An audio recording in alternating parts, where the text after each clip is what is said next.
যুবক ছেলে তোমাদেরকে বলি, আমাকেও বলি, আমরা সবাই মিলে আল্লাহর দিকে ফেরা দরকার। কার দিকে?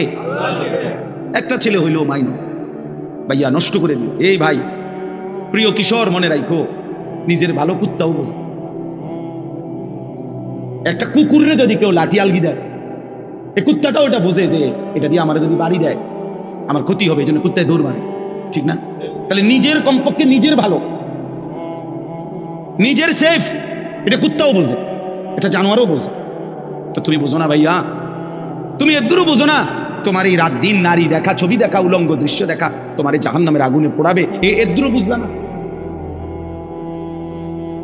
তোমার এই লাগাতার নামাজ না পড়া এই জীবন যে তোমার শেষ পর্যন্ত জাহান্নামে নিবে, এদুরও বুঝলা না? হায় হায় হায় হায়, নিজের ভালোটাই তো কমপক্ষে বুঝলা না। কেমনে বললে বুঝবা?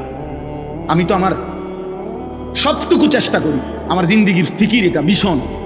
কিশোর যুবক ছেলে বদলাবে, ওরা দিনদার হবে, ওরা সেজদা দিবে আল্লাহকে।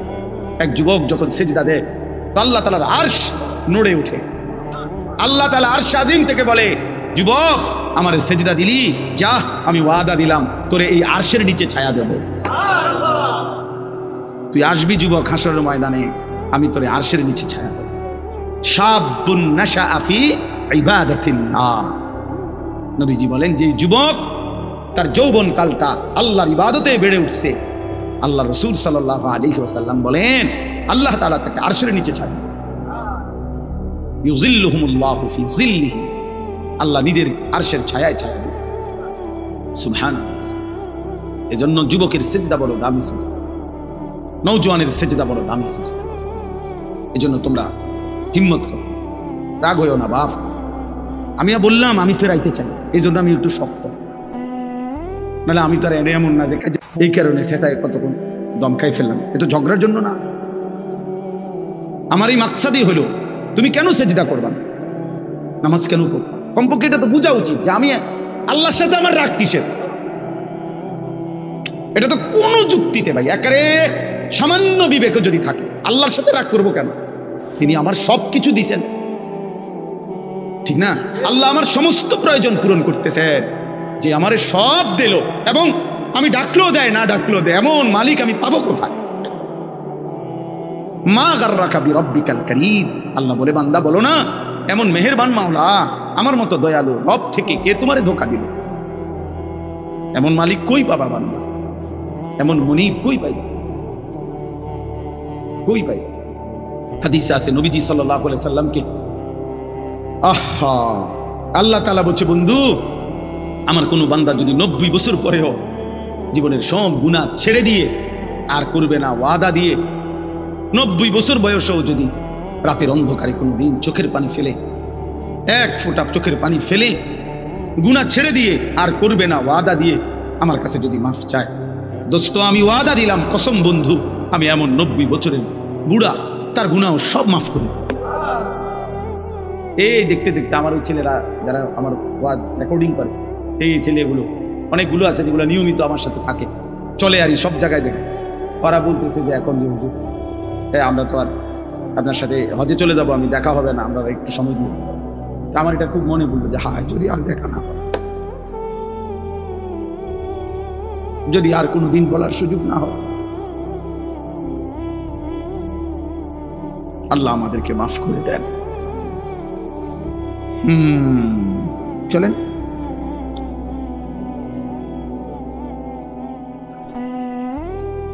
এই জন্য যুবক ছেলেরা বলো ইনশাআল্লাহ, হিম্মত করো যে নামাজ পড়বানি ভাই ইনশাআল্লাহ। ছেলেরা বলো, ছেলেরা তোমরা বলো, বলো ইনশাআল্লাহ। আগামী দিনে সেজদাওয়ালা যুবক লাগবে, বিশ্বাস। কুল ইয়া ইবাদিয়াল্লাযীনা আসরাফু আলা আনফুসিহিম লা তাকনাতু মির রাহমাতিল্লাহ।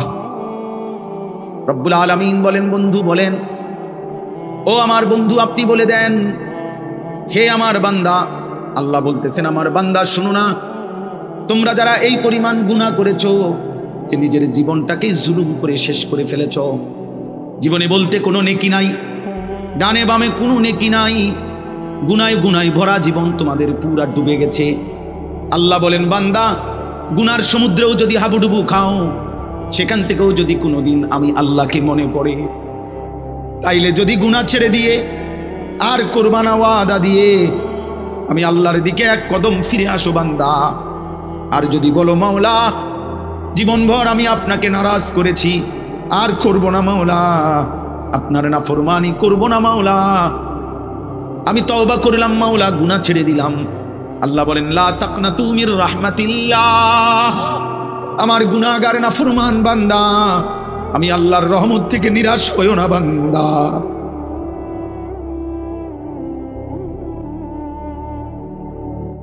मायूस ना हो अहले ज़मीं अपनी खताओं से,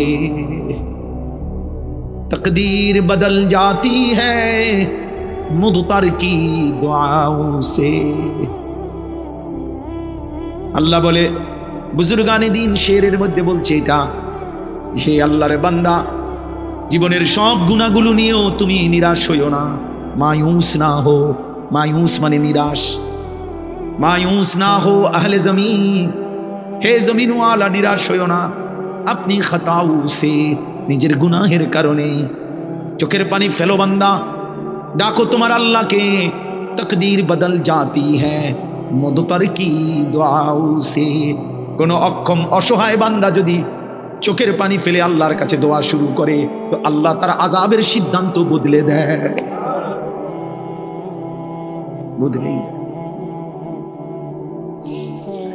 আল্লাহ আমাকেই মাফ করে দেন।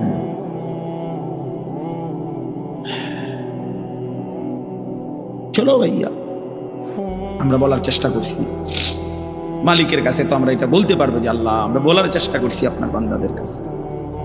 আমি যখন খুতবা পড়তেছি, আমি একজন ছেলেকে দেখলাম যে ওই যে বাদ্য বাজতেছে, কোনো জায়গার মধ্যে বাদ্য বাজছে, সে বাদ্যের তালে তালে ঢুলতেছে, নিজের শরীর নাচে নাড়াইছে এখানে বসে, আমরা দেখছি।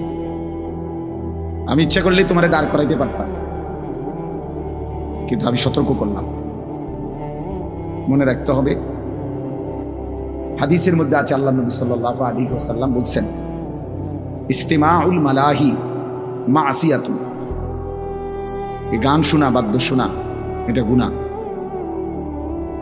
ওয়াল জুলুসু আলাইহা ফিসকুন, এবং ওই গানের মজলিসে বসা সে প্রকাশ্য পাপ, ফাসিক। এরপরের লাইনটা ভয়ানক, ওয়াতালাদ্দুদু বিহা কুফর, গান শুনে মজা নেওয়া, স্বাদ নেওয়া, এটা কুফরি। এই জন্য এটা বড় ভয়ানক বিষয়। আমরা যে তাল উঠলে, দুললে, নাচলে, তো এটা ঈমান চলে যাওয়ার আশঙ্কা, যে ভয়ানক বিষয়। হয়তো তোমার এমন অবস্থা যে তুমি যত নাফরমানি করো, হতে পারে শুক্রবারে তো নামাজ পড়ো, এই কথা মনে করি যে তুমি মুসলমান। হতে পারে তো তুমি কারো জানাজা পড়ো, এই কথা মনে করে যে তুমি তো মুসলমান। কিন্তু যদি আমার অজান্তে আমার ঈমান না থাকে, আমি বুঝলামই না বা জানলামই না, হাসরের ময়দানে গিয়ে দেখলাম যে নামাজগুলো পড়ি নাই সেগুলোও নাই, যে দুই এক ওয়াক্ত পড়ছি সেটাও নাই। কারণ ঈমানবিহীন কোনো ইবাদত কবুল হয় না, স্পষ্ট কথা এটা কোরআন। ওমান আরাদাল আখিরাতা ওয়া সাআ লাহা সা'য়াহা ওয়া হুয়া মুমিন ফাউলাইকা কানা সা'য়ুহুম মাশকুরা। আল্লাহ তাআলা বলেন যে আখিরাত চায়, মানে জান্নাত চায়, আখিরাতের মুক্তি চায়, ওয়া সাআ লাহা সা'য়াহা, এবং জান্নাতের জন্য, আখিরাতের জন্য কঠোর পরিশ্রম করে, মানে আমলের মেহনত করে। ওয়া হুয়া মুমিন, এই অবস্থায় যে সে মুমিন, এইটা বলে নিছে। ঈমান অবস্থায় যদি আখিরাতের আশায় কেউ সর্বোচ্চ মেহনত করে, ফাউলাইকা কানা সা'য়ুহুম মাশকুরা, আল্লাহ তাআলা বলেন তাহলে তার সমস্ত চেষ্টা কৃতজ্ঞতার উপযুক্ত, অর্থাৎ প্রতিদান পাওয়ার উপযুক্ত। তাহলে শর্ত হলো ওয়া হুয়া মুমিন, সে ঈমানদার হইতে হবে। ঈমান জরুরি। কোরআনুল কারীম আল্লাহ বলছে ইয়া আইয়ুহাল্লাযীনা আমানু কুতিবা আলাইকুমুস সিয়াম, হে মুমিন তোমাদের উপরে রোজা ফরজ করা হয়েছে। তার মানে নাফরমানের উপরে না, বেঈমানের উপরে না। ঈমান জরুরি, ঈমান জরুরি। এভাবে সমস্ত আমলের ক্ষেত্রে আল্লাহ তাআলা ইমানকে শক্ত করেছে।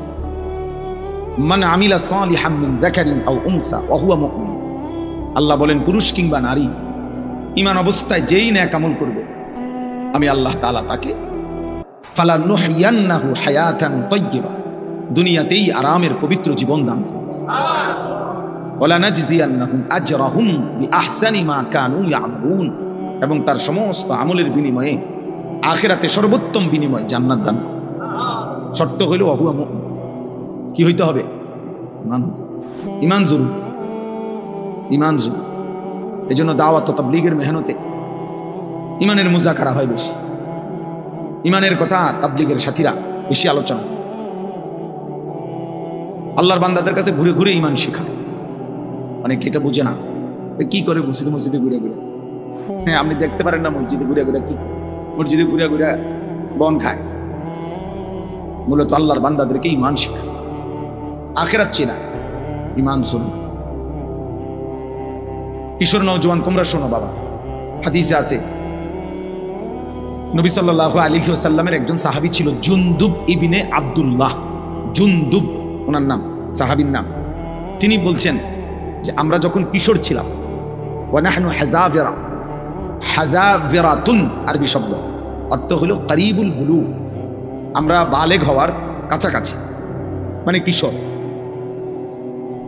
কিশোর টিনেজ করে, ইংরেজিতে টিনেজ করে, মানে ইংরেজি অক্ষরের মধ্যে যেগুলোর মধ্যে টিন এটা আছে, এই 10 এর পরে 11, 11 এর পরে কি, এরপরে এই 13, 14, 15, 16, 17, 18, 19, এই যে টিন, এরাই টিনেজ, কিশোর। তো তিনি বলেন আমরা কিশোর ছিলাম। তো এই সময় আমরা কয়েকজন কিশোর যুবক, কিশোর বয়সী ছেলে, ওই সাহাবী বলতেছেন আমরা নবীজি সাল্লাল্লাহু আলাইহি সাল্লামের কাছে কিছুদিন থাকলাম। নবীজির কাছে থেকে কি করলাম এই ছোট বয়সে, কিশোর বয়সে? তো তিনি বলেন ফাতাআল্লামনাল ঈমান, আমরা এই কিশোর বয়সে নবীজির কাছে থেকে অবস্থান করে ঈমান শিখলাম। ফাতাআল্লামনাল ঈমান, এজন্য দোস্ত ঈমান শিখতে হয়, মুসলমান হইতে হয়, মুমিন হইতে হয়। এমনি শুধুমাত্র লা ইলাহা ইল্লাল্লাহ এই বাক্যটা মুখস্থ জানলে যথেষ্ট না। এটা তো একটা বাক্য, কালেমা ঈমানের, এটা দরকার, এটা বাধ্যতামূলক।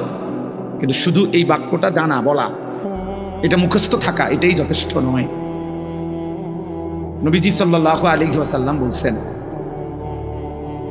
একেবারে সব হাদিসের কিতাবে আছে, আল ঈমানু বিদউন ওয়া সাবউনা শু'বা, ঈমানের 70টার চাইতে বেশি ডালপালা রয়েছে, শাখা প্রশাখা।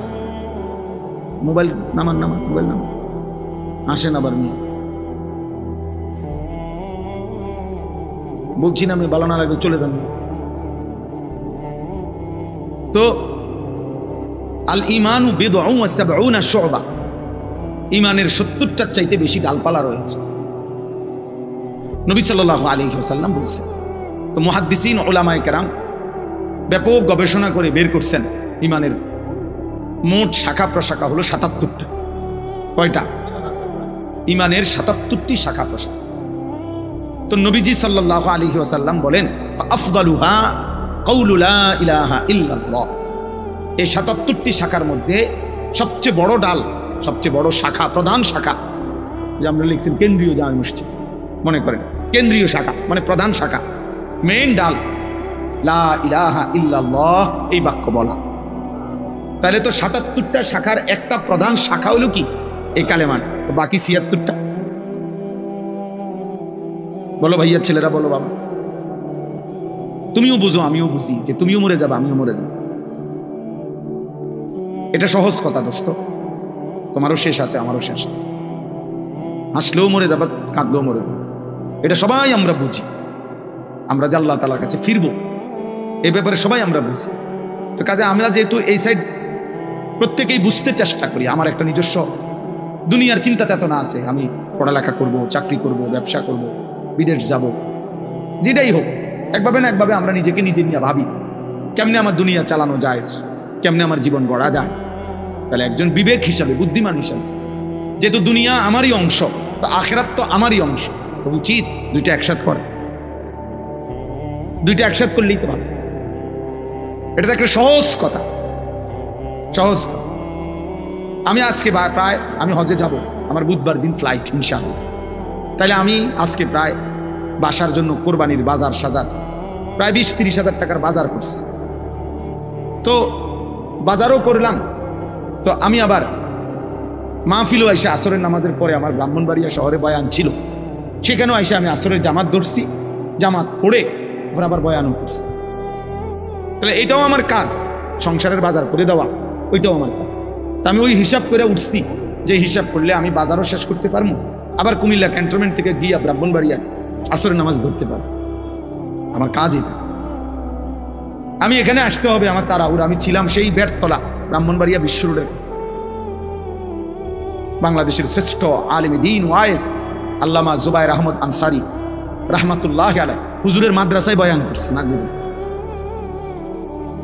জামিয়া রহমানিয়া হুজুরের মাদ্রাসা। তাইলে ওইখানে আমি এখন, এখানেও আমার আসা দরকার। ওইখানে আমি এশার নামাজ ইতমিনানের সাথে জামাত পড়ে, সুন্নত বিতির পড়েই এরপরে আসছি। এখন এখানে আমার দেরি হইব কিছুটা, আমি বুঝছি, কিন্তু আমার জামাত পড়তে হবে কিনা কথা বলেন না? তাই এটা আমার জিম্মাদারি, যেটা আমাকে করতেই হবে। আমি এটা ছাড়বো কেন? এটা ছাড়বো কেন? নাই তো 2 জন মানুষ কম হবে, 5 জন শুনবে, অসুবিধা কি? মানুষ চলে গেছে, তো চলে গেলে আমার সমস্যা কি? কথা বুঝে? তাইলে বিষয়টা হইল, একজন সহজ কথা হলো, একজন বুদ্ধিমান হিসাবে একেবারে আদনা বিবেক থাকলেও যে কেউ আমাদের বোঝা উচিত যে দুনিয়াও আমার, আখিরাতও আমার। বাজারও করো, ব্যবসাও করো, আল্লাহকে সিজদাও করো, নামাজও পড়ো। এই জন্য বাপ ছেলেদেরকেও বলি, বাবা দিন শিখতে হয় ভাইয়া। তোমরা অনেক ছেলে আসো যারা মা বাবাও গাফেল, তোমরা নিজেরাও গাফেল। তোমরা ইসলামকে একটা খামখেয়ালি মামুলি বিষয় মনে করো, মন মতো নামাজ পড়ো। অনেক ছেলে আছে তোমরা ফরজ গোসল কেমনে করে জানো না, অথচ তোমাদের বীর্যপাত হয়। কিন্তু তোমরা ফরজ গোসল, শরীয়তে নির্ধারিত পদ্ধতি আছে, শুধু পানিতে ডুবাইলেই গোসল ফরজ আদায় হয় না। শরীয়তে নির্ধারিত নিয়ম আছে, ওই নিয়মে যদি কেউ ফরজ গোসল না করে, সে যদি 100 সে নাপাক, অপবিত্র। এবার সে যদি কাবা শরীফের ছাদে দাঁড়াইও নামাজ পড়ে, আল্লাহর কসম তার নামাজ কবুল হবে না, তার জুমার নামাজও হবে না, তার জানাজার নামাজও হবে না, কিছুই হবে। তাহলে দিন শিখতে হয়, ইসলাম শিখার জন্য, দিন শিখার জন্য জরুরি, এটা জরুরি। এটা বলে কিছু লোক মাদ্রাসায় পড়ে, ওনাকে ভাল লাগছে ওনারা মাদ্রাসায় পড়ে, ওনারকে ভাল লাগছে ওনারা স্কুলে পড়ে, ওনারকে ভাল লাগছে ওনারা কিন্ডার গার্ডেনে পড়ে, যে জেনে ভাল লাগে ফুরবো না। এটা মস্কারি না, কোরআন কোনো মস্কারি না। যে যার যেটা ভাল লাগে, যার মন চায় কোরআন শরীফ পড়ুক, যার মন চায় বাংলা পড়ুক, যার মন চায় ইংরেজি পড়ুক, না না, এটা এরকম একটা বিষয় না। এটা আমার ইবাদত। কোরআন শরীফ পড়া এটা শুধু একটা পড়া না দোস্ত, এটা একটা ইবাদত। কোরআনুল কারীম তেলাওয়াত করা একটা কি, বাংলা রিডিং পড়া ইবাদত, অঙ্ক করা ইবাদত। তাই এটার সাথে এটার মিল আছে কি? এই জন্য নীরবে আলহামদুলিল্লাহ অনেক সুন্দরভাবে বসছেন, বাবারাও বসছেন, ছেলেরা তোমরাও বসছো। বা বুঝতে শেখো, দিন শেখা দরকার। আখেরাত আমি বুঝি নাই বললেই আখেরাত নাই এমন না ভাই, আমি খেয়াল করি নাই বললেই আখেরাত হবে না, বিষয়টা এমন না। তুমি হয়তো ভাবতেই পারো যাই বুঝি নাই হুজুর, আমরা স্কুলে পড়ছি, এত কিছু কি আর আমরা জানি? বুঝতে এই সমস্ত এই সামান্য কথায় আখেরাত টিকবে না। অনেক চাচারা আছেন, আপনারাও বলেন হুজুর আমরা গ্রামের মানুষ, মূর্খ সুরক্ষ মানুষ, আমরা এত কিছু টোয়াইলি কি আর ওই বলি, আমরা কি আর পারবো না? এই সমস্ত কথা বললে খোদার কসম বাবা আখেরাত টিকবে না। হাসরের ময়দান ফাইজলামির জায়গা না, আপনার মস্কারি না, এটা সাদওয়ান না। আপনি গপ মারবেন বইয়া বইয়া ফালতু কথা বলবেন, মস্কারি করবেন, জি না। 60 বছরেও যে মুসলমান হয়েও নিজের নামাজ সুন্দর করে নাই, 10টা সূরা শুদ্ধ করতে পারে নাই, ওই জিন্দেগি বদনসিব, দুর্ভাগা জীবন। ওই চাচাও বদনসিব, ওই দাদাও বদনসিব, বেটা দুর্ভাগা। দুর্ভাগা মানুষ এটা। জীবনটারে বাদ কতগুলো পানসুবাড়ি বন বিড়ি সা বিস্কুটের মধ্যে শেষ করে দিয়েছে। তামাশা করছে, জিন্দিগিকে তামাশা করছে। মনে করছে মোল্লা মুন্সিরা এরকম কত কথায় কয় মারতো না চাই না, মারতেন না, আমরা মারতেন না, অসুবিধা না। হ্যাঁ, আমরা বাতে তো খান, আমরা বাতে খাই, আমরা তার শুধু বন খাই না, ভাত খাই, এই দুনিয়া পার হইতেছে। আখিরাতে দেখবেন এই মস্কারির পরিণতি কি। তাকাদু তামাইয়াজু মিনাল গাইজ কুল্লামা উলকিয়া ফিহা ফাওজুন সাআলাহুম খাজানাতুহা আলাম ইয়াতিকুম নাযীর। রব্বুল আলামিন বলে, জাহান্নামীকে যখন জাহান্নামে ফেলা হবে, জাহান্নামের ভীষণ আগুনে টকবক করবে, প্রচন্ড জাহান্নামের গর্জন আওয়াজ শোনা যাবে, আর জাহান্নামের ভীষণ চিৎকারে জাহান্নামের ফেরেশতারা তখন তাকে ডাক দিয়ে বলবে, আলাম ইয়াতিকুম নাযীর।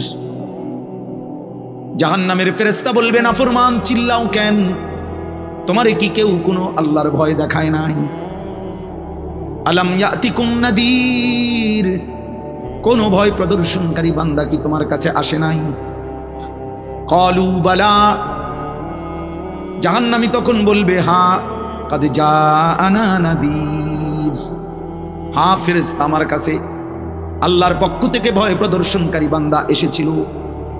কত ইমাম সাহেব, কত আলেম ওয়াইজ, কত বক্তা, কত আউলিয়া, কত বুজুর্গ, কত নেককার মানুষ আমারে বারবার বারবার বলেছিল, ফাকাদ্দাবনা, আমি মিথ্যা মনে করেছিলাম। ওয়াকুলনা মা নাযালাল্লাহু মিন শাই, আমি বলছিলাম এগুলো আল্লাহ নাজিল করে নাই। ইন আনতুম ইল্লা ফি দালালিন কাবীর, আমি আরো বলেছিলাম তোমরা মোল্লা মৌলবীরাই বড় বেশি ভুলের মধ্যে আছো। সরাসরি কোরআন শরীফের তরজমা। ওয়াকালু লাউ কুন্না নাসমাউ আও নাকিলু মা কুন্না ফি আসহাবিস সাঈর।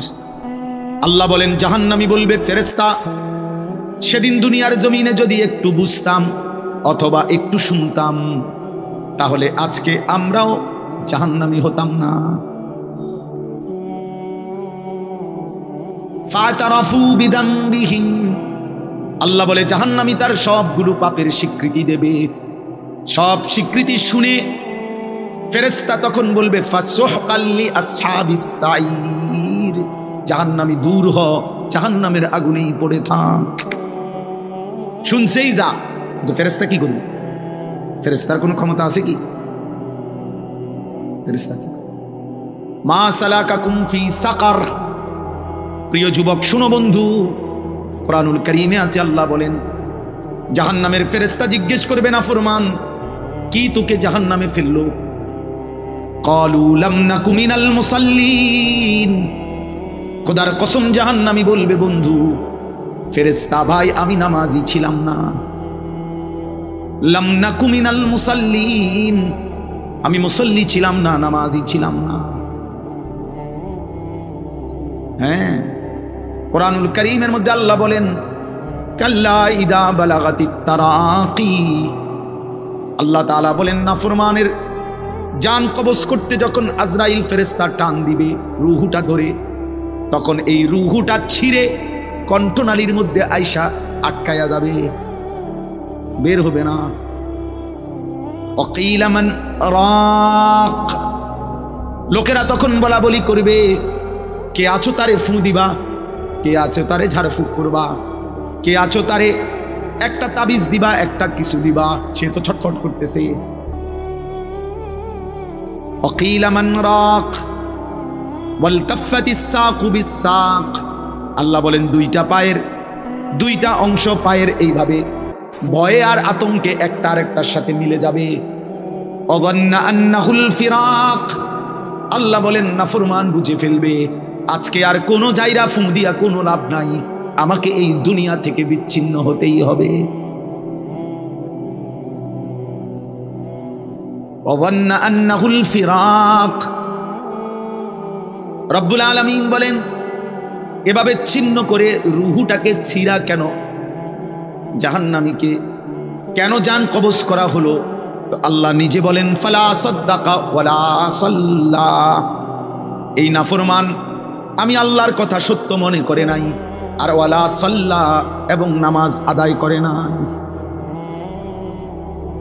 এই জন্য হ্যাঁ সালাক মিয়া দোস্ত নওজোয়ান ভাত খাও, ভাতে তো খাও আর কিতা, আর মানে মোবাইল টিপো আর নারী দেখো, ছবি দেখো, আর চুলের পেখম ঘুরাও, হ্যাঁ ঘুরাও, সমস্যা নাই আব্বা। দেখবা তোমার চাইতেও বড় শক্তিধর এই পৃথিবী থেকে হারায় গেছে, তোমার চাইতেও বড় ক্ষমতাধর এই পৃথিবী থেকে হারায় গেছে। তুমি কারা? এ দেখতে দেখতে নাই, দেখতে দেখতে যৌবন ফুরায় যাবে, দেখতে দেখতে এই শক্তি সামর্থ্য ফুরিয়ে যাবে, ফুরায় যাবে। আশ-শাবাবু বাইনা দু'ফাইন, এক বড় বুজুর্গ বলছে, যুবক তুমি মনে রেখো, তুমি দুই দুর্বলতার মাঝখানে আসো। তোমার শিশুকাল দুর্বল, তোমার বৃদ্ধকাল দুর্বল, দুই দুর্বলতার মাঝখানে অল্প কিছু সময় তুমি শক্তি নিয়ে আসো। সেই শক্তির সময়টাই হচ্ছে যৌবনকাল। যদি কিছু করতে হয় শক্তির টাইমেই করো, নিজেকে গড়লে শক্তি থাকতেই গড়ো, নিজের আখিরাত সাজাইলে শক্তি থাকতেই সাজাও। হয় তুমি পিছনের দিকে শিশুকালে আর যাইতে পারবা না, আর বৃদ্ধকালে পৌঁছে গেলে দুর্বল হয়ে যাবে, তখনও আর পারবে না, অথবা কবরে চলে যাবে। এই জন্য 17 বছরের, 18 বছরের, 20 বছরের ছেলে তোমাদেরকে বলি, বাপ এত অল্প বয়সে যদি আল্লাহ পাকের এত বড় নাফরমান হও, মাত্র 18 বছর বয়সেও যদি তুমি আল্লাহকে এইভাবে না চিনো, 18 বছর 20 বছর বয়সেই যদি তুমি একটা সেজদা দিতে মন না চায়, আরে জানোয়ার তুই 60 বছর পর্যন্ত যাইতে যাইতে তোর অবস্থা কি হবে? বেঈমান, এই বেঈমান, এই নিকৃষ্ট, তোর হালাত কি হবে? তুই 18 বছর বয়স না হইতে যদি আল্লাহর এত বড় দুশ্মন হস, তোর বাকি হালাত। 20 বছর না আইতেই যদি তুই এত নারী দেখে ফেলো, এত উলঙ্গ ছবি দেখো, জানোয়ার, বাকি জীবন তাহলে কি দেখবা? হাইওয়ান বলো, বাকি হায়াত কি দেখবা? তাহলে যা দেখার তো সব দেখে এলেছে, এরপরে কি করবা?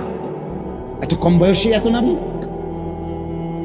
এত অল্প বয়সে এত উলঙ্গ ছবি দেখে ফেললাম, এত অল্প বয়সে চরিত্র এভাবে নষ্ট করে ফেললাম যে নারী ছাড়া, ছবি ছাড়া, জেনার দৃশ্য ছাড়া, বন্ধুদের অসৎ আড্ডা ছাড়া। ওই দেখেন ওই অপদার্থের দিকে দেখেন, ওই দেখেন ওই অপদার্থ কি করে।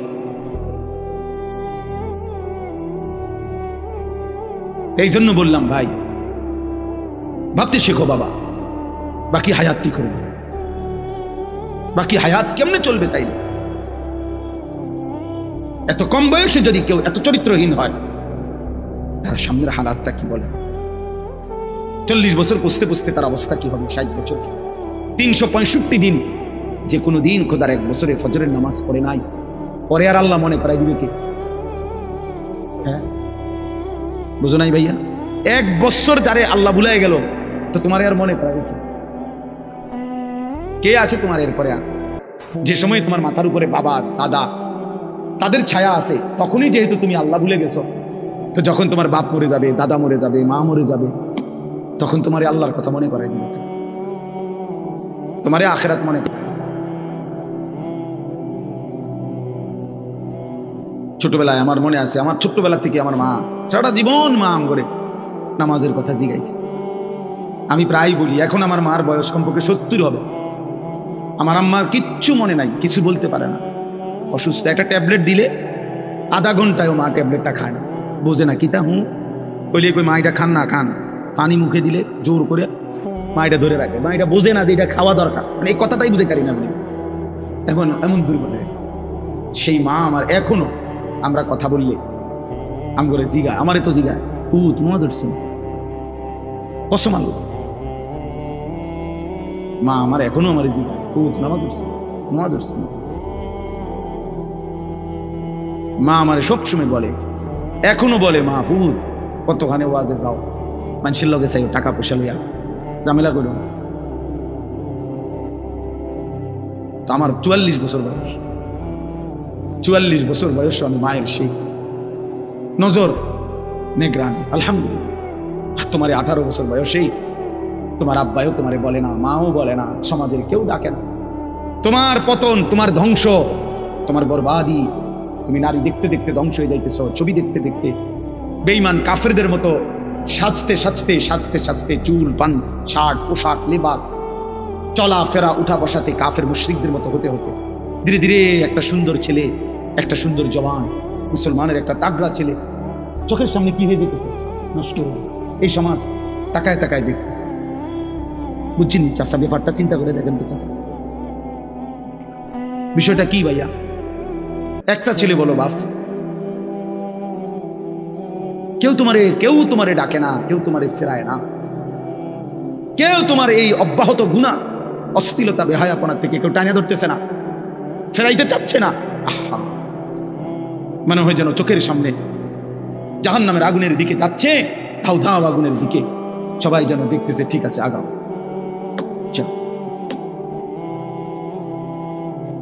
ومن يشاقق الرسول من بعد ما تبين له الهدى ويتبع غير سبيل المؤمنين, আল্লাহ বলেন আমার রাসূলের মাধ্যমে আমি সব কিছু স্পষ্ট করে বলে দেওয়ার পরেও যারা আমার রাসূলের বিরুদ্ধাচরণ করবে, ওয়াত্তাবি গায়রা সাবিলিল মুমিনিন, আমার প্রকৃত ঈমানদার যেই পথে চলে এই পথের উল্টো পথে যে চলবে, আল্লাহ বলেন আমার রাসূলের বিরুদ্ধাচরণ যে করবে, আমার ঈমানদার মুমিনের পথের উল্টো পথে যে চলবে, নুওয়াল্লিহি মা তাওয়াল্লা, আমি আল্লাহ তাকে সেই উল্টো পথেই চালাবো, ওয়া নুসলিহি জাহান্নাম, একদিন তারে ধাক্কা মেরে জাহান্নামেই ফেলে দেব। খোদার কসম বন্ধু, আল্লাহ বলেন চলতে চলতে নাফরমান, গুনার অসভ্যতার অস্থিরতা, সুদ আর হারাম, কিস্তি আর হারাম রোজগার করতে করতে চাচা 60 বছর পরে একদিন ফেরেশতা তোমারে লাথি দিয়া কবরে পাঠায় দিব, বলবে যা সুদ কর যা কবরে, যা কিস্তি কর হারাম কর যা কবরে যা। জীবনভর ওজনে কম দিলি, জীবনভর হারাম রোজগার করলি না ফরমান, যা এখন যা কবরে। এত লম্বা হায়াত, এত লম্বা রাত, লম্বা দিন, কখনোই আল্লাহকে মনে পড়লো না, হালাল হারাম মনে পড়লো না। আল্লাহ বলেন একদিন আমি তোকে পৌঁছায় দেব কবরে। আল্লাহাকুমুত তাকাসুর হাত্তা যুরতুমুল মাকাবির, আল্লাহ বলে বান্দা দুনিয়ার নেশায় পড়ে ডুবে গেলা, আল্লাহ বলেন আখিরাতকে বান্দা ভুলে গেলা। শুধুমাত্র তাকাসুর, বাড়ানোর নেশা, বাড়ানোর, আরো টাকা, আরো বাড়ি, আরো গাড়ি, আরো নারী, আরো সুন্দরী, আরো দুনিয়া, আরো আরো আরো আরো। আল্লাহ বলেন বাড়াইবার এই পাগলা নেশা তোমারে দুনিয়ায় ডুবাইয়া দিল, আখিরাত ভুলাইয়া দিল। হাত্তা যুরতুমুল মাকাবির, এরই মাঝে কিন্তু একদিন বান্দা সত্যিকারে ঠিক ঠিক একদিন তোমার মোলাকাত হবে কবরস্থানে। হাত্তা যুরতুমুল মাকাবির, অচিরেই তুমি পৌঁছে যাবে, সাক্ষাৎ হবে কবরস্থানে। কাল্লা সাউফা তা'লামুন, তাফসীরে লিখছে ফিল কবরে, আল্লাহ বলেন সেই কবরে পৌঁছলেই আমি আল্লাহ তোমাকে জানায় দেব বান্দা আমার একটা একটা নাফরমানির শাস্তি কি। তুমি কি মনে করছো বান্দা, ভাত দুগা খাওয়াইছি দেখা নাফরমান, তুই মনে করছো আমি আল্লাহ তোরে দেখি নাই না? বেটা আমি তো ভাত তরকারি, বেটা খাদ্য খাবার তো আমি কুত্তারও খাওয়াই, বেটা তোরে খাওয়াবো না কেন? তোরে আমি ভাত খাওয়াইছি দেখা, তোরে আমি ঘুম পাড়াইছি, তোরে আমি পেশাব পায়খানা করতে দিছি, তোরে আমি কিছু বলি নাই, দুনিয়ায় ছেড়ে দিছিলাম বান্দা, আমি তো সব বলেই দিছি। ইন্না হাদাইনাহুস সাবিলা, আল্লাহ বলেন চলার রাস্তা তো আমি দেখায় দিছি, রাসূল পাঠাইছি, উলামা পাঠাইছি, আউলিয়া পাঠাইছি, ইমাম পাঠাইলাম, খতিব পাঠাইলাম, ওয়াইজ পাঠাইলাম, বক্তা পাঠাইলাম, কোরআন পাঠাইলাম, সুন্নাহ পাঠাইলাম, আমার রাসূলকে দিয়ে 23টা বছর লাগাইয়া এতভাবে বলে দিলাম, এরপরেও বান্দা তুমি কোনোভাবে পাত্তা দিলা না। ঠিক আছে বান্দা, কবরে আইসো, তখন মনে করবা, বুঝবা আমি আল্লাহ কেমন জিনিস।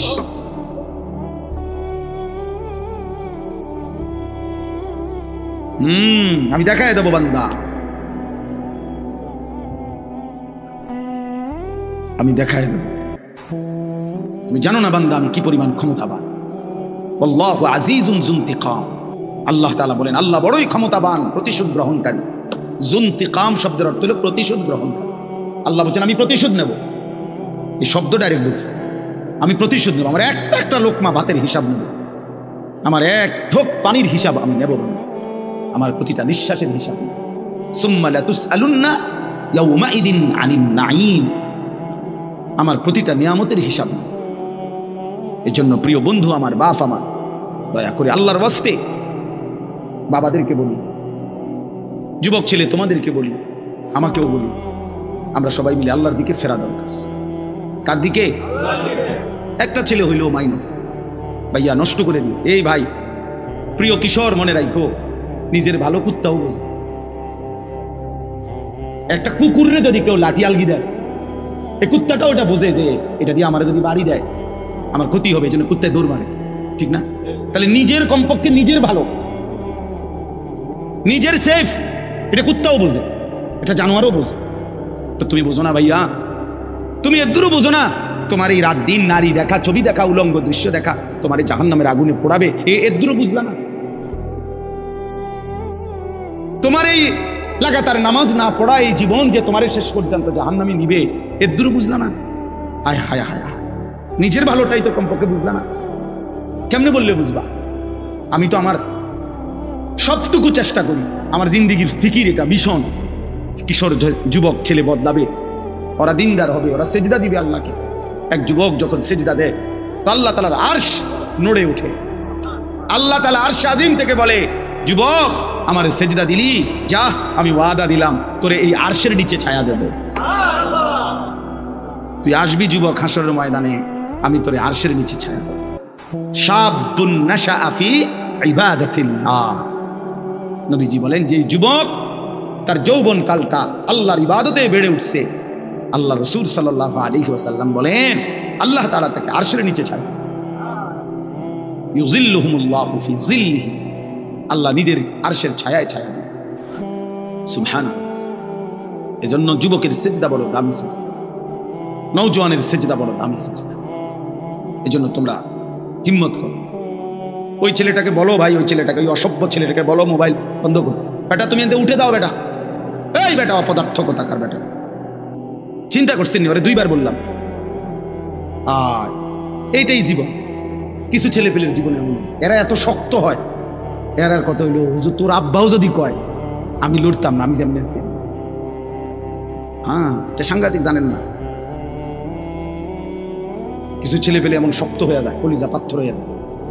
হ্যাঁ, কত হইলো যা বেটা তোর বেটা, এতে কত বালা হুজুর কইছে বেটা, এতে আরো কত মোটা তাজা হুজুর দেখছি, আমার লড়াই করছে না, 1.5 বিঘা হুজুর আইছে, আমার মতো বাটফারের লড়াই। রাগ হইও না বাপ, আমি না বললাম আমি ফেরাইতে চাই, এই জন্য আমি একটু শক্ত, নাহলে আমি তো আর এমন না যে এই কারণে সেটাই কতক্ষণ দমকাই ফেললাম। এ তো ঝগড়ার জন্য না, আমার এই মাকসাদই হলো তুমি কেন সেজদা করবা, নামাজ কেন পড়তা, কমপক্ষে এটা তো বোঝা উচিত যে আমি আল্লাহর সাথে আমার রাগ কিসের। এটা তো কোনো যুক্তিতে ভাই একেবারে সামান্য বিবেকে যদি থাকে, আল্লাহর সাথে রাগ করবো কেন? তিনি আমার সব কিছু দিছেন, ঠিক না? আল্লাহ আমার সমস্ত প্রয়োজন পূরণ করতেছেন, যে আমারে সব দিল, এবং আমি ডাকলেও দেয় না ডাকলেও দেয়, এমন মালিক আমি পাবো কোথায়? মা গাররাকা বিরব্বিকাল কারীম, আল্লাহ বলে বান্দা বলো না এমন মেহেরবান মাওলা, আমার মতো দয়ালু রব থেকে কে তোমারে ধোঁকা দিবে? এমন মালিক কই পাবা বান্দা, এমন মুনিব কই পাই, কই পাই? হাদিসে আছে নবীজি সাল্লাল্লাহু আলাইহি সাল্লামকে আল্লাহ তাআলা বলছে, বন্ধু আমার কোনো বান্দা যদি 90 বছর পরেও জীবনের সব গুনাহ ছেড়ে দিয়ে আর করবে না ওয়াদা দিয়ে, 90 বছর বয়সেও যদি রাতের অন্ধকারে কোনো দিন চোখের পানি ফেলে, এক ফোঁটা চোখের পানি ফেলে গুনাহ ছেড়ে দিয়ে আর করবে না ওয়াদা দিয়ে আমার কাছে যদি মাফ চায়, দোস্ত আমি ওয়াদা দিলাম কসম বন্ধু, আমি এমন 90 বছরের বুড়া তার গুনাহ সব মাফ করে দেব। কুল ইয়া ইবাদিয়াল্লাযীনা আসরাফু আলা আনফুসিহিম লা তাকনাতু মির রাহমাতিল্লাহ। রব্বুল আলামিন বলেন, বন্ধু বলেন, ও আমার বন্ধু আপনি বলে দেন, হে আমার বান্দা, আল্লাহ বলতেছেন আমার বান্দা শোনো না, তোমরা যারা এই পরিমাণ গুনাহ করেছো যে নিজের জীবনটাকে জুলুম করে শেষ করে ফেলেছো, জীবনে বলতে কোনো নেকি নাই, ডানে বামে কোনো নেকি নাই, গুনায় গুনায় ভরা জীবন তোমাদের পুরা ডুবে গেছে। আল্লাহ বলেন, বান্দা গুনার সমুদ্রেও যদি হাবুডুবু খাও, সেখান থেকেও যদি কোনোদিন আমি আল্লাহকে মনে পড়ে, তাইলে যদি গুনাহ ছেড়ে দিয়ে আর কোরবানা ওয়াদা দিয়ে আমি আল্লাহর দিকে এক কদম ফিরে আসো বান্দা, আর যদি বলো মাওলা জীবনভর আমি আপনাকে নারাজ করেছি, আর করব না মাওলা, আপনার নাফরমানি করব না মাওলা, আমি তওবা করলাম মাওলা, গুনাহ ছেড়ে দিলাম। আল্লাহ বলেন, লা তাকনাতু মির রাহমাতিল্লাহ, আমার গুনাহগার নাফরমান বান্দা, আমি আল্লাহর রহমত থেকে নিরাশ হইও না বান্দা।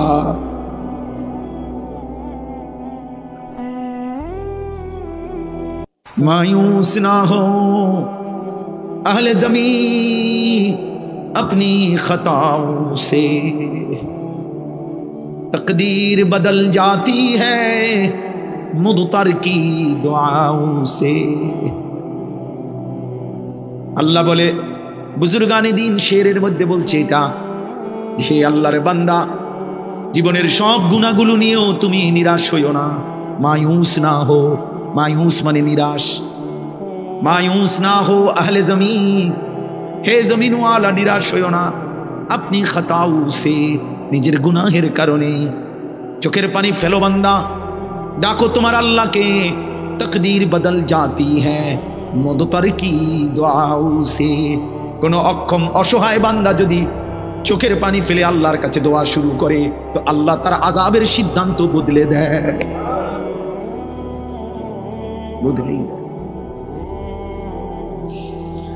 আল্লাহ আমাকে মাফ করে দেন।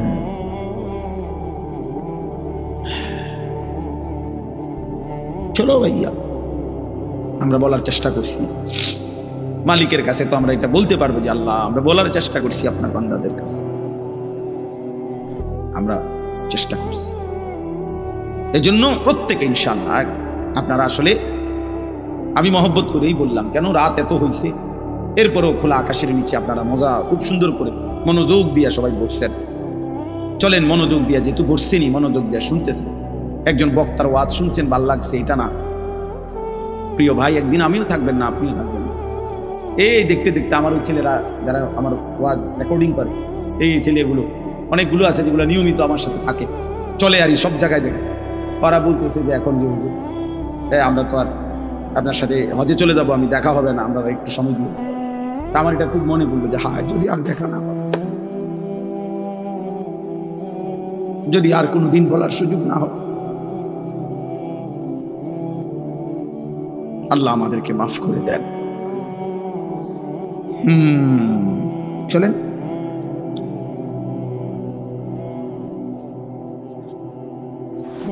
এজন্য যুবক ছেলেরা বলো ইনশাআল্লাহ, হিম্মত করো যে নামাজ পড়বানি ভাই ইনশাআল্লাহ। ছেলেরা বলো, ছেলেরা তোমরা বলো, বলো ইনশাআল্লাহ।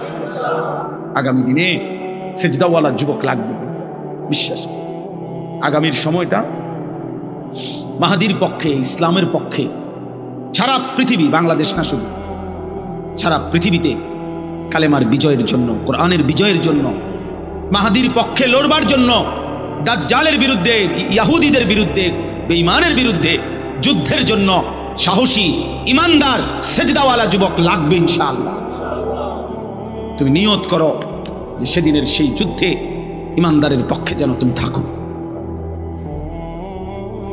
আমি আমার ছোট ছেলেরও মস্ক করাইছি, বাবা দোয়া করতে থাক, বাপ হয় তুই যুদ্ধ করবি না আমি যুদ্ধ করব, কিন্তু কালেমার বিজয় হবে ইনশাআল্লাহ, ইসলামের বিজয় হবে। এই দেখবেন একদিন পাকিস্তান এক ধাক্কা দিছে, 3 ঘন্টা লাগছে না, উড়ে এলাইছে। ইন্ডিয়া ঠান্ডা হয়ে গেছে, বুঝেন নাই? ঠান্ডা, একদম ঠান্ডা। মোমেন দেখায় দিছে 10ই মে ফজরের নামাজের পরে পাকিস্তানি সেনাবাহিনী মধ্যে মুজাহিদ চূড়ান্ত হামলা করছে, ফজরের নামাজ পড়ে। সব চ্যানেলে আসছে এই কথা খবর। ফজরের সালাম ফিরায়া নারায়ে তাকবীর, আল্লাহু আকবরের ধ্বনি দিয়ে মিসাইল হামলা করছে। 3-4 ঘন্টার ব্যবধানে ভারত মাথা নোয়াইতে বাধ্য হয়েছে। এই দেখবেন একদিন ইনশাআল্লাহ, একদিন ঘুম থেকে জেগে শুনবা যুবক, ফিলিস্তিন বিজয় হয়েই গেছে। দেখো দেখো, এ দেখবা আমরা এরকম দুপুরবেলা ভাত খাইয়া আমি শুইছিলাম মাত্র, এই সময় আমার একজনের দৌড়াই আইয়া কইছে, হুজুর গেছে গা, তো কেটা গেছে গা, ও গেছে গা, তাই নিয়ে গেছে গা, বুঝেন নাই? হ্যাঁ, বুবু গেছে গা। আমি তখন মসজিদে শোয়া ছিলাম, 5ই আগস্ট তাবলিগে সফরে গেছিলাম উত্তরবঙ্গ দিনাজপুর, মসজিদে ছিলাম তখন। দুপুরবেলা মাত্র শুইছি, খাইতেছি, এই সময় আমার সাথে দৌড়াইয়া, হুজুর গেছে গা। কি গেছে গা? গেছে গা, গেছে গেছে গেছে গা, আসলেই গেছে গা, গেছে। হ্যাঁ, এই জন্য ওলামা বিদ্বেষী যারা ছিল, লক্ষ লক্ষ ওলামায়ে কেরামকে বেইজ্জতি করেছে যারা, হাজারো রকমের জঙ্গি, বোমাবাজ, এই সমস্ত মিথ্যা ট্যাগ লাগায়া, মিথ্যা অপবাদ দিয়ে যারা এই প্রহসন করেছিল, তারা ঠিকই ভাইগা গেছে। মামুন বাংলার জমিনে আজও আছে, মামুনুল হক আছেই আছে, থাকবেও ইনশাআল্লাহ। এই জন্য এই কিশোরগঞ্জের এক বেয়াদব নেতা নামের এক বেয়াদব গত কয়েকদিন আগে এই বেয়াদব ওলামায়ে কেরামের বিরুদ্ধে জঘন্য মিথ্যাচার করেছে, বিদ্রুপ করেছে। বাংলাদেশের এক নেতা, পাগল পাগল, ফজু পাগল, ফজু পাগলা, পাগলায় যা মন চায় তাই বলছে। এদেশের মুসলিম নারীদেরকে বলছে, তোমরা হুজুরদের বাচ্চা পেটে ধারণ করবা না। কত বড় বেয়াদব, কত বড় জঘন্য বেয়াদব, চিন্তা করে দেখেন। ইনশাআল্লাহ সেদিন বেশি দূরে নয়, যেদিন এই বেয়াদবেরও লাঞ্ছনা অপমান আমরা দেখবো ইনশাআল্লাহ। এই জন্য প্রিয় ভাই, প্রিয় বাবা, সবার কাছে বলি, বাবা দিন মানেন, আল্লাহকে মানেন। এই বাপ, সংসার মানে স্ত্রী সন্তান, ছেলে মেয়ের নাম সংসার, স্ত্রী সন্তানের নাম পরিবার। খাট পালং আর সোফার হিসাব মিলাইয়েন না, সন্তানের নামাজের হিসাব মিলাইয়েন।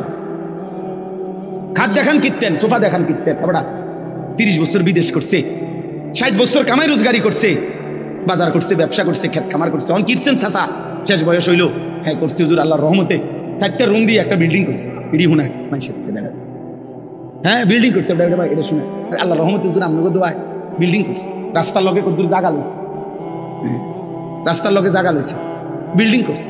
4টা রুম, 2টা বাথরুম, বাথরুম দিয়েও টাইলস। আল্লাহু আকবার, কত বড় নিয়ামত। এখন টাইলসের মতে কত বড় নিয়ামত আল্লাহ দিছে ওনারে। ওনার বাপ দাদা আগে পূর্বপুরুষ মাটিতে পেশাব করতো, এখন উনি এখন টাইলসে পেশাব করে। এর চেয়ে বড় দৌলত আর কি হতে পারে? 60 বছর সার্থক, আপনি এখন টাইলসে মতেন। এই জীবন, এই মুসলমান, 60 বছরের এই ছিল হিসাব। কি বললেন এগুলো? বিল্ডিং এর হিসাব দেন কেন? সোফার হিসাব দেন কেন? জমির হিসাব দেন কেন? হিসাব দিবেন সন্তানের। আমার সন্তান নামাজ পড়ে, আমার সন্তান আল্লাহকে সেজদা করে, আমার ছেলে মেয়ে আল্লাহকে সেজদা করে, আমার ঘরের বিবি বাচ্চা পর্দা করে, আমার ঘরের সবাই আল্লাহর কোরআন করতে পারে। কথা তো ছিলই না?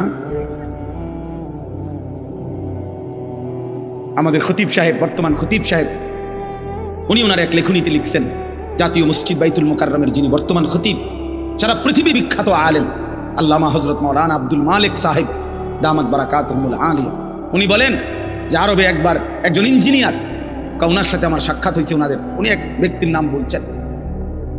তো ওই ইঞ্জিনিয়ার ব্যক্তি বলছে যে জনাব, আমার বংশে গত 70 বছরে যত নারী পুরুষ আমাদের ফ্যামিলিতে গত হয়েছে, গত 70 বছরে এমন একজন নারী পুরুষ আমাদের বংশে নাই যে হাফেজ কোরআন নয়। এটা তো বলার মতো, এটা বলার মতো কথা কিনা বলেন? বললে এটাই তো বলার মতো। শেখুল হাদিস আল্লামা আজিজুল হক রাহমাতুল্লাহ আলাইহি, তার বংশের সন্তান, ছেলে মেয়ে, ছেলের ঘরের নাতি নাতনি, মেয়ের ঘরের নাতি নাতনি সব হাফেজে কোরআন। আপনি খবর নেন, এই যে মামুনুল হক সাহেব, তাদের পুরা ফ্যামিলি হাফেজে।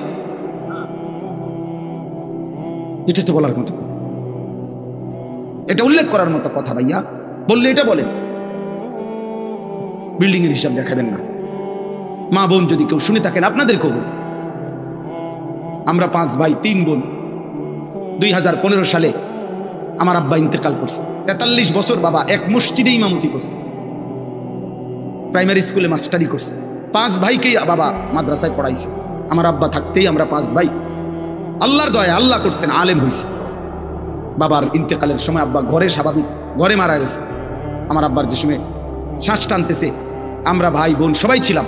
আমাদের ছেলে মেয়েরাও ছিল না, আব্বার নাতি নাতনি সব মিলাইয়া আমরা প্রায় 25 জন ভাই বোন নাতি নাতনি মিলে আল্লাহর কোরআন পড়তেছিলাম। এই সময় আমার আব্বা ইন্তেকাল করছে। আমার মা কাঁদতেছিলেন। আমি মারে জড়াইয়া ধরে বলছিলাম, মা আপনি কাইদেন না। একটু পরে আব্বারে যখন কবরে ফেরেশতা বলবে মান রব্বুক, আমার আব্বা বলবে ফেরেশতা 25 জন বংশধর যেই রবের কোরআন পড়া রাইখা আসছি, আমি সেই রব চিনব না? বললি কি ফেরেশতা? রব চিনব না কেন?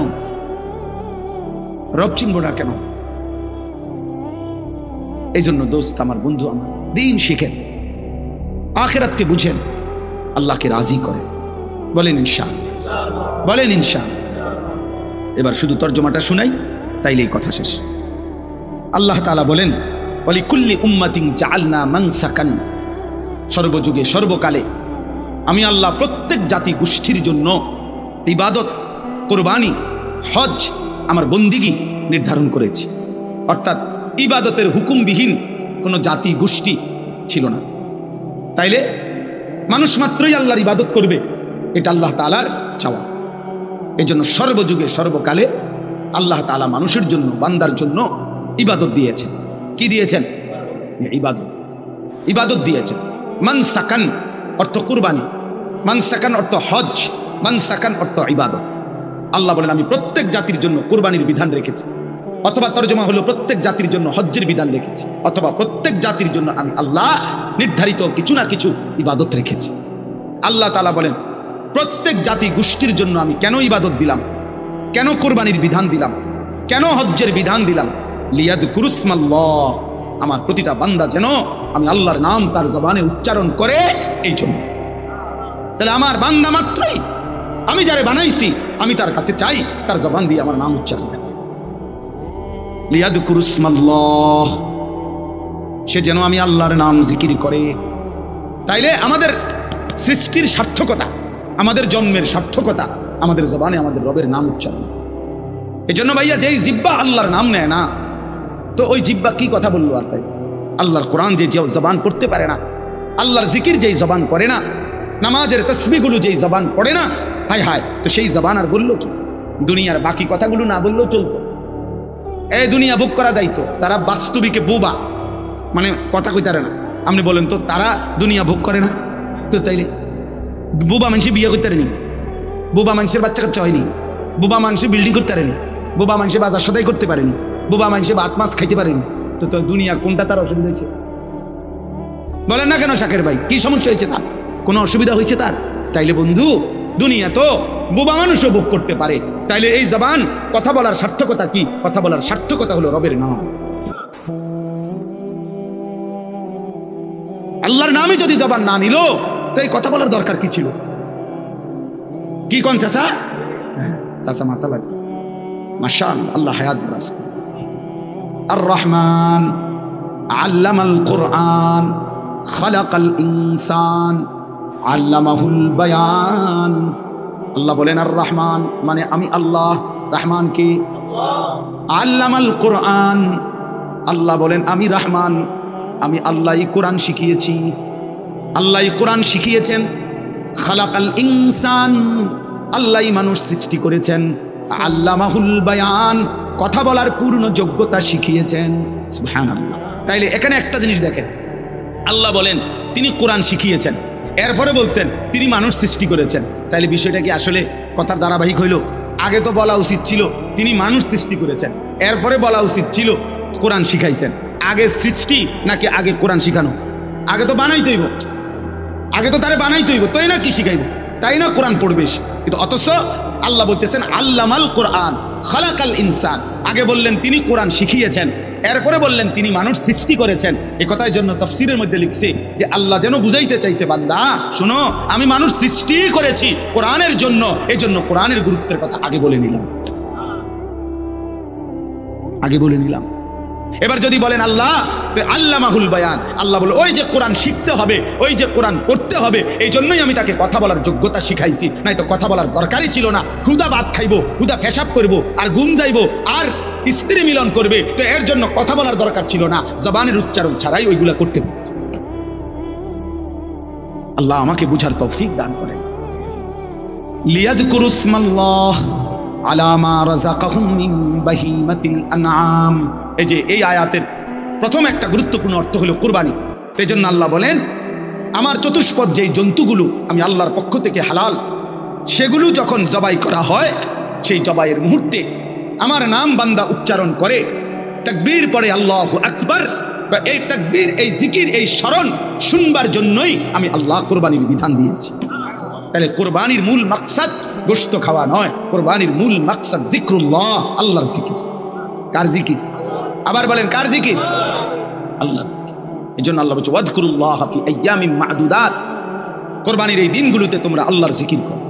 ওয়া ইয়াযকুরু ইসমাল্লাহি ফি আইয়ামিন মা'লুমাত, জিলহজের 10 দিনের এই দিনগুলোতে তোমরা আল্লাহর জিকির করো। এজন্য হজ্জের মধ্যে বান্দার জবান দিয়া বেশি থেকে বেশি আল্লাহর নাম উচ্চারিত হয়, কুরবানির সময় বান্দার মুখ থেকে বেশি আল্লাহর নাম উচ্চারিত হয়। এজন্য তাশরিক, তাকবীরে তাশরিক, এই 5 দিন টানা বান্দা আল্লাহর রবে, আল্লাহর নামে, আল্লাহর জিকিরে জমিন আলোড়িত করে দেয়, বুলন্দ করে দেয়। এজন্য 9 জিলহজ ফজর থেকে নিয়ে 13 জিলহজ আসর পর্যন্ত আল্লাহ তার বান্দার জবান থেকে শুনতে চায় আল্লাহু আকবার, আল্লাহু আকবার, লা ইলাহা ইল্লাল্লাহ, আল্লাহু আকবার, আল্লাহু আকবার, ওয়ালিল্লাহিল হামদ। যেন আল্লাহ বলে বান্দা আমার নাম বলো, আমার নাম বলো, আমার ভালো নাম বলো। এজন্য হাজী সাহেব হজ্জের সময় বারবার বলে লব্বাইক আল্লাহুম্মা লব্বাইক, লব্বাইক লা শারীকা লাক লব্বাইক, ইন্নাল হামদা ওয়ান নি'মাতা লাকা ওয়াল মুলক লা শারীকা লাক। কাকে ডাকে? আল্লাহকে ডাকে, আল্লাহকে ডাকে। ফা ইলাহুকুম ইলাহুন ওয়াহিদ, অতএব তোমাদের ইলাহ কেবলই একজন। কয়জন? কে তিনি?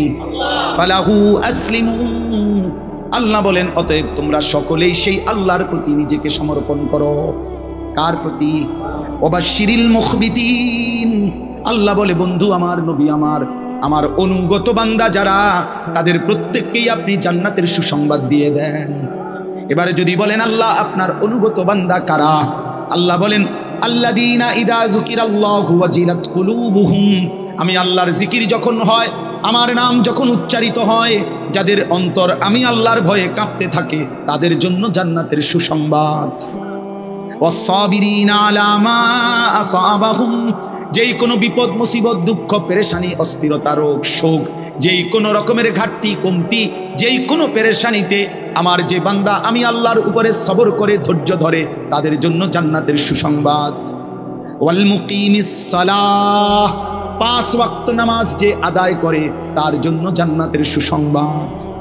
ওয়া মিম্মা রাযাকনাহুম ইউনফিকুন, আমি আল্লাহর দেওয়া রিজিক থেকে, সম্পদ থেকে যে আমি আল্লাহর পথে ব্যয় করে, খরচ করে, তার জন্য জান্নাতের সুসংবাদ। যে যাকাত দেয়, সাদকাতুল ফিতর আদায় করে, হজ আদায় করে, কুরবানি আদায় করে, দান সাদাকা করে, আল্লাহ বলেন এমন সম্পদ ব্যয়কারী, আমার হুকুমের উপরে যারা খরচ করে, তাদের জন্য জান্নাতের সুসংবাদ। বলেন আলহামদুলিল্লাহ। আল্লাহ তাআলা এই গুণগুলো আমাদের মধ্যে দান করেন। আমরা যেন নামাজি হই, আমরা যেন ধৈর্যশীল হই, আমরা যেন আল্লাহর জিকির করি, আমরা যেন নিজেদের সম্পদ আল্লাহর পথে খরচ করি। আল্লাহ তৌফিক দেন। আজকের এই মাহফিল আল্লাহ তাআলা কবুল করেন। নওজোয়ান ছেলেরা, বাপ, অনুরোধ করলাম নামাজ পড়ো, আবার শুরু করো জিন্দেগি। হিম্মত করলে পারবা ইনশাআল্লাহ। তুমি পারবা না তো বুড়ানি পারবে, তুমি পারবা না তো বাচ্চানি পারবে, পারলে তো তুমিই পারবে। ঠিক আছে না? ইনশাআল্লাহ শক্তি সামর্থ্য যারা আছে জওয়ান, সেই তো পারবে। এক সাহাবীকে আবু বকর সিদ্দিক রাদিয়াল্লাহু তাআলা আনহু 16 বছর বয়সী যায়েদ ইবনে সাবেত একজন সাহাবীকে ওনার খেলাফত আমলে উনি বলছিলেন আবু বকর সিদ্দিক রাদিয়াল্লাহু তাআলা যে তোমাকে পুরা কোরআন 30 পারা একত্র করা, এই লক্ষ্যের চাইতে বেশি সাহাবীর কাছে তখন নবীজির জামানায় কোরআন শরীফ লিখিত ছিল খণ্ড খণ্ড, মানে কারো কাছে 10 আয়াত, কারো কাছে 20 আয়াত, কারো কাছে একটা সূরা, মানে কারো কাছে একসাথে 30 পারা কোরআন লিখিত ছিল না একসাথে। তো আবু বকর সিদ্দিক রাদিয়াল্লাহু তাআলা আনহুর জামানায় সিদ্ধান্ত হয়েছে যে পুরা কোরআন একসাথে করবে, 30 পারা জমা করবে। এখন এই লক্ষর চাইতে বেশি সাহাবী, প্রত্যেকের কাছে যার কাছে যে দূর আছে সব একসাথ করা, প্রত্যেকটার পূর্বাপর যাচাই বাছাই করা, এগুলো বড় বিশিষ্ট সাহাবীদের থেকে আবার মুখস্থ থেকে মিলাইয়া নেওয়া, আবার এগুলাকে সিরিয়াল ধারাবাহিকতা ঠিক করা, এটা একটা বিশাল বড় প্রকল্প ছিল, কাজ ছিল, আল্লাহর কোরআনের সংকলন প্রথম কাজ। তখন এত বড় প্রকল্প এই সর্বপ্রথম করবে এই কামটা দায়িত্বশীল প্রধানকে কারে দিবে? তা আবু বকর সিদ্দিক রাদিয়াল্লাহু তাআলা আনহু, যার নাম প্রস্তাব করছে, ওনার বয়স ছিল মাত্র 16 বছর। যায়েদ ইবনে সাবিত, উনি আরে ডাক দিছে, ডাক দিয়ে বলছে তোমারে এই কামটা দিতাম চাই, তুমি পারবানি? উনি কি বলছে জানেন? ছেলেরা শুনো বাপ, উনি বলছে আমিরুল মুমিনিন, আপনি যদি বলেন এই যে পাহাড়টা, এই সামনে যে পাহাড় আছে, এটা যদি কাইটা আরেকখানে স্তূপ দিতে, আমি তো এইটাও পারবো। যুবক পারবে না তো কি পারবে? নওজোয়ান করবে না তো কে করবে? রাত দিন বরাবর করে ফেলাম না। এবং ঠিকই উনি দিবা নিশি মেহনত করে এত বড় আজিম শান খেদমত তিনি তৈরি করে দিয়েছেন। এজন্য পারলে কে পারবে? যুবক পারবে ইনশাআল্লাহ।